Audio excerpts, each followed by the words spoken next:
Today the biggest news comes from the Pokrovsk direction. Here, as Russian forces struggle to maintain their offensive near Pokrovsk, Ukrainians launched a series of precise counterattacks to push them off balance. What followed in Kotlyne was a tactical display of ambushes, drone strikes, and armor-supported assaults that left Russian units scrambling to hold their ground. The goal of the Ukrainian forces in this area was to maintain pressure on the Russian troops stationed in the settlement of Kotlyne. Russian forces here have been depleted by months of constant assaults in their effort to reach the Pokrovsk-Dnipro highway, located 5 kilometers north of Kotlyne, which is the main supply route of Pokrovsk. To undermine the Russian effort to flank Pokrovsk from the west, Ukrainians are launching counterattacks at Kotlyne, forcing the dwindling Russian forces to protect their positions in the village. To achieve this, the Ukrainians kept reinforcing their foothold in the southern part of Kotlyne, from which Ukrainians could ambush and engage the Russian forces in close quarters combat. The main advantage of the Ukrainian forces in this area is the proximity of Kotlyne to Pokrovsk, where they have stationed large reserves of soldiers and equipment. This logistics hub, combined with an asphalt road between Pokrovsk and Kotlyne, allows Ukrainian forces to quickly deploy their infantry to the settlement using armored vehicles driving at full speed to evade Russian drone strikes. On top of that, Ukrainians have heavy equipment at their disposal, including Bradley infantry fighting vehicles, MP-113 armored personnel carriers, and tanks, which provide them with high firepower, mobility, and armored protection. On the other hand, Russians cannot reinforce their efforts here with armored support, as they have no secure crossing point over the Solona River. This causes Russians to only be able to send forth small groups of infantry to either conduct assault operations or reinforce their efforts in the settlement. However, Ukrainians are still at a stark disadvantage in terms of available manpower and resources. This forced Ukrainians to exercise caution in their operations, as poorly planned counterattacks could lead to severe losses, meaning that Ukrainians could not afford to over or wrongly commit their forces.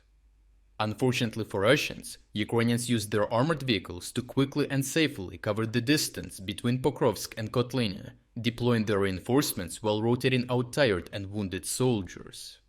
This allowed them to maintain high morale and fresh soldiers in the village, while also temporarily utilizing the firepower of the armored vehicles during the rotations.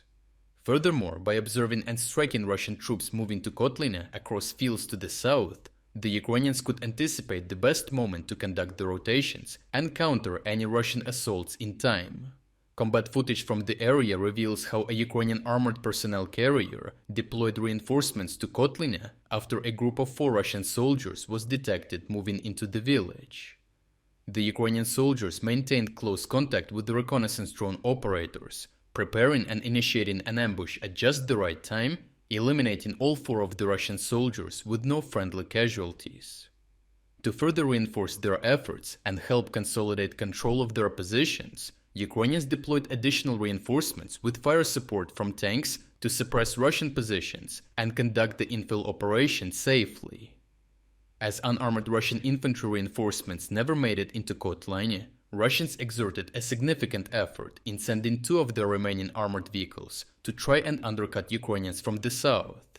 However, both vehicles quickly struck landmines, whereafter the dismounting infantry was eliminated by cluster munitions, FPV drones, and small arms fire coming from the village.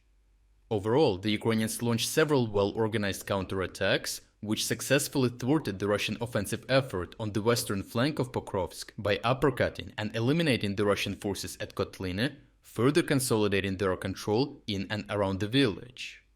Such a series of successful Ukrainian operations will allow them to gradually expand their zone of control and force Russian forces into a defensive posture due to the growing risk of a collapse of their front lines. As time drags on, Russian forces seem increasingly incapable of continuing their offensive on Pokrovsk, signaling that their efforts are stalling and might be close to culmination. If you are against the invasion of Ukraine and you want to support the work that I am doing, consider subscribing to our own independent news website. Here you can find our exclusive strategic insights, comprehensive overviews of all fronts, and regular tactical analysis videos. By subscribing, you will not only show your support for this channel, but also help and defend independent journalism. The link to our website is in the description. Thank you for watching this report, and I appreciate everyone who stepped up to join us.